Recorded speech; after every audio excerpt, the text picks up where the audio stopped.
महाराष्ट्र में फिर एक नई सियासी हलचल है। शरद पवार की पार्टी एनसीपी शरद चंद्र पवार के जो प्रदेश अध्यक्ष थे अभी तक, उनको बदल दिया गया। जयंत पाटिल की जगह पर शशिकांत शिंदे को कमान मिल गई है। तभी से एनसीपी शरद गुट में फूट की खबरें आ रही हैं। अब देवेंद्र फडणवीस के करीबी गिरीश महाजन ने यह दावा किया है कि जयंत पाटिल अपनी पार्टी में नाखुश हैं और हमने उनसे संपर्क किया है। बाकी खबर कितनी सच्चाई है, कितना दम है, बता देंगे समीर जी। भी टूट रही है पार्टी शरद पवार की? नहीं, पार्टी तो नहीं टूटेगी। देखिए, जयंत पाटिल बड़े नेता है, इसमें कोई दो राय नहीं। 8 बार से इस्लामपुर के विधायक है, 8 बार के विधायक रहे वो, और 2017 से वो पार्टी के विधायक थे। अगर देखा 17-18 में राष्ट्रवादी कांग्रेस के वो विधायक बन गए जब पार्टी टूटी रही थी, तो 7 साल से वो वहां के पार्टी के अध्यक्ष थे। सॉरी, 2017 में अध्यक्ष बन गए थे पार्टी के। 7 साल से ज्यादा। वही जो जेल गए थे ना?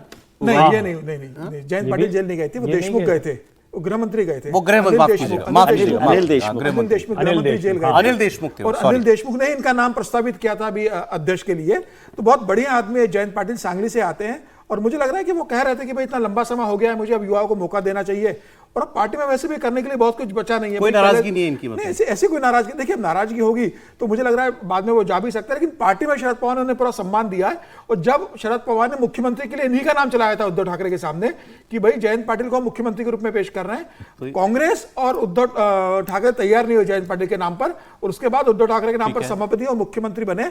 मुझे लगा जब दूसरा नाम दिया शशिकांत शिंदे का, वो भी नाम एक अच्छा नाम शरद पवार ने दिया। तो फिलहाल ऐसे कोई टूट के खबर एक वहां के कैबिनेट मंत्री नीतीश राणे हैं, अक्सर उनके बयान विवाद में रहते हैं, उनकी बात कर ले। मराठी का मैटर अभी भी चल रहा है। विपक्षी दल मराठी को लेकर अब बहुत अग्रेसिव हैं। राज और उद्धव ठाकरे इस चैप्टर में एक हो गए हैं। अब बीजेपी के नेता नीतीश राणे ने एक बार फिर काउंटर अटैक किया। पहले इन्होंने कहा था कि जरा भिंडी बाजार में जाकर के आप मुसलमान जो वहां रहते हैं उनसे जाकर के मराठी में बुलवा के दिखा दो। अब इन्होंने कहा कि अब चलो ये नहीं तो मदरसों में उर्दू की जगह मराठी पढ़ा करके आप दिखा दीजिए। नीतीश राणे ने कहा कि विपक्ष को चाहिए कि वो 5 वक्त की नमाज भी मराठी में पढ़वाए और मदरसों में भी बच्चे मराठी सीखें। पाठशाला काय को जरूरत है? मदरसा में मराठी चालू करो ना, सबसे आसान है।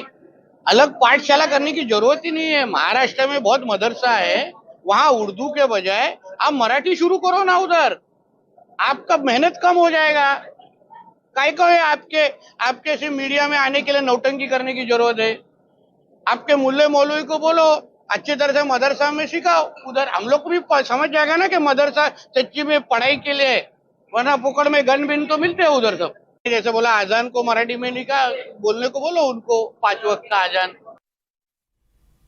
ये खुली छूट है क्या, मतलब इनकी पार्टी की तरफ से? नहीं, वो तो वैसे ही है। नारायण राणे के बेटे नारायण राणे भी बोलने में कम नहीं थे वो, और उनके दोनों बेटे जो नीतीश राणे और नीलेश राणे, एक तो अभी एकनाथ शिंदे के साथ है, एक भारतीय जनता पार्टी के साथ है मंत्री, एक तो वो बोलने में पहले से उनका रहा है। जब उद्धव ठाकरे से उनका झगड़ा हुआ था, जब उन्होंने शिवसेना छोड़ी थी, तभी वो खुलकर चुनौती देते थे कि भाई आदित्य ठाकरे और उद्धव ठाकरे जहां चाहेंगे बम्बई में वहां आने को हम अकेले तैयार है, हमसे निपट कर देख लें। ठीक है। स्वाभिमानी पक्ष भी उन्होंने इसलिए बनाया था कि हिंदुत्व की बात करने के वैसे देखिए, मैं नमाज वाली बात तो लेकिन मुझे लग रहा है कि कहना भी ठीक है। जिस तरीके से वो लगातार बोल रहे हैं कि भाई अगर आप किसी गुजराती को आप पीट देते हो, किसी गरीब ठेले वाले को आप मार देते हो कि आपको मराठी नहीं आती, तो कम से कम आप जो भिंडी बाजार है या जिस तरीके से बाजार है मुस्लिम डोमिनेंट, वहां जाके आप मराठी में बात करने, वहां कम से कम मराठी का एक बोर्ड लगा के दिखा दीजिए। ये ड्राइव तो पूरे वो भी चली, वो बात भी ठीक ही मानता हूं मैं।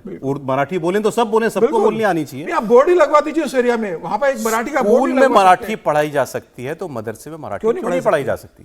मतलब उनका कहने का जो भी आशय रहा हो, लेकिन बात तो सही, पढ़ाई जाए। नहीं, वो तार्किक बात कर रहे हैं। कुछ चीजें हैं जो वो हिंदू मुसलमान करते दिखते हैं, और नीतीश राणे या जो भी समीर जी ने कहा, दरअसल ये सब बाला साहब के प्रशिक्षित सैनिक हैं। मतलब उनके ही अंदाज में बात करते हैं, तो ये इधर रहेंगे तो भी ऐसे ही बोलेंगे, उधर रहेंगे तो भी ऐसे ही बोलेंगे। हो सकता है विषय बदल जाए, लेकिन ये तो लॉजिकल है ना भाई। आप महाराष्ट्र की बात कर रहे हैं तो आप ये तो कह सकते हैं ना सभी शिक्षा संस्थानों में हो।